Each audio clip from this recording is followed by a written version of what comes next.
We're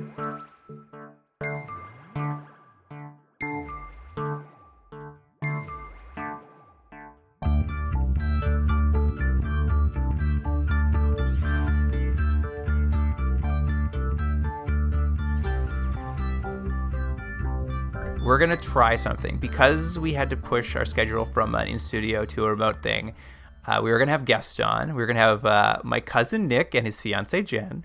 So now we're going to just do it as a little segment. They're going to pop into the booth here with me, and they're going to ask us some Harsh Realm questions. You ready for this segment, Jordan? Yeah, I'm a little bit nervous about it. We'll get to it right now and see how it goes. Here comes cousin Nick and his fiancee Jen.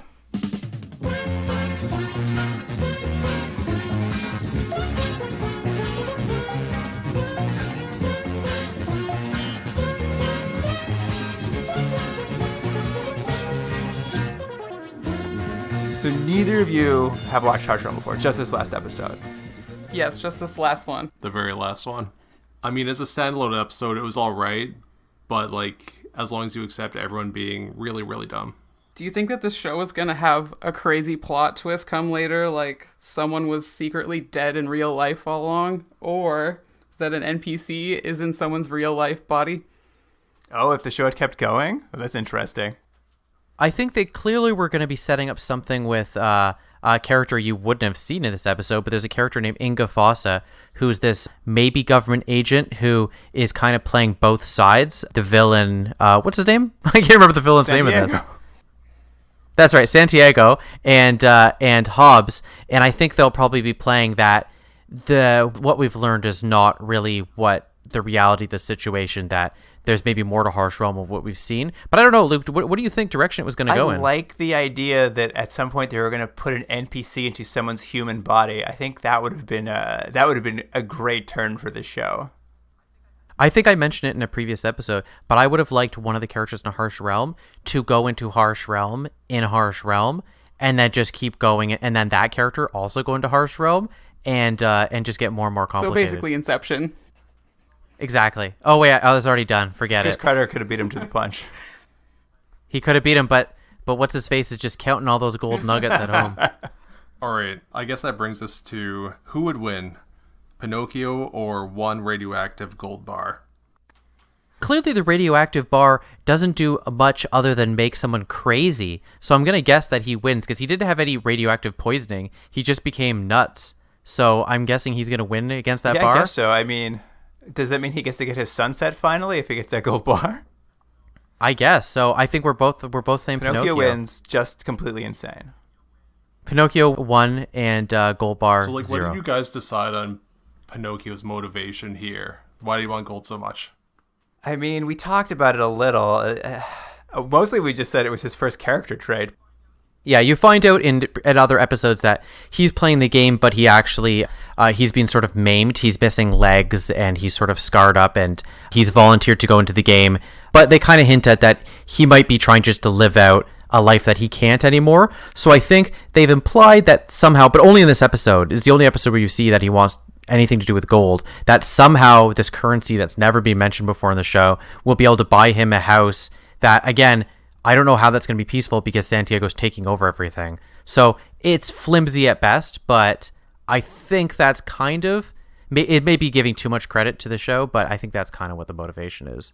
But it doesn't really make sense. It feels like there could have been a future betrayal there, because it seems like he actually wants to live in Harsh Realm forever, and that's kind of what Santiago wants for everybody, isn't it? Well, Luke, you've mentioned, your theory was that he was going to end up being the chosen one, right? I have a theory that Hobbs isn't the chosen one, that Pinocchio really is. And this is all a long build to him like finding his true self and becoming the hero of Harsh Realm. But I think that's interesting because what you're postulating is he wants to stay there. So maybe that's what happens in the end. Pinocchio becomes the savior, but also gets to stay in Harsh Realm, so he gets the best of both worlds. Or he stays in Harsh Realm so long that he ends up becoming the new dictator. He finally defeats Santiago, but then he just takes over and he starts being the new evil ruler of Harsh Realm. I think we're all on board with that. Everyone's nodding their head very jubilantly. We're all fist so pumping. excited about that concept. Jordan, start writing the script. Oh, I'm already halfway through. All right, so if you were the priest, what would you be using your future vision for? Oh. Ooh. Luke, you go first while I think about Oh it. man, what would I be using my future vision for?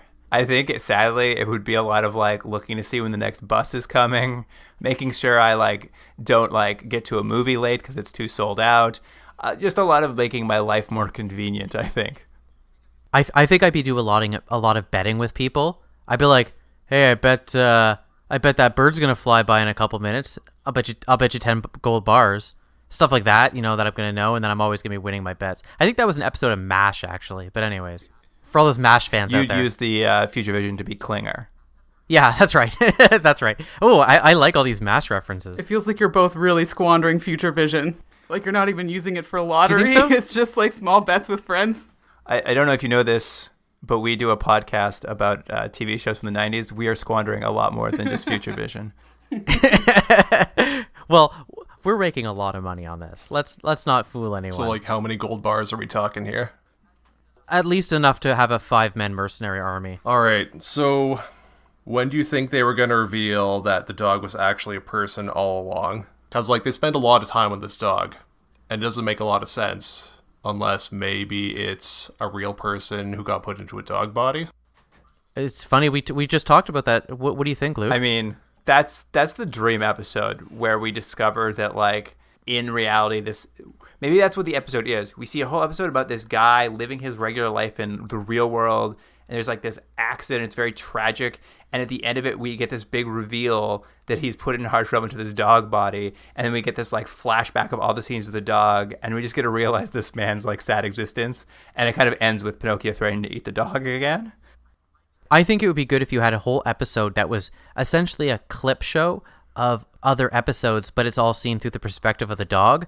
But you get a narration of the dog trying to always explain things to people, but they don't understand because he's a dog. And then at the very end, you find out it was just a guy who's been trying to save the day this whole time, but he's stuck with those little tiny terrier legs. Ooh, I do like the idea of just like a constant voiceover guy being like, "No, Hobbs, you idiot, no."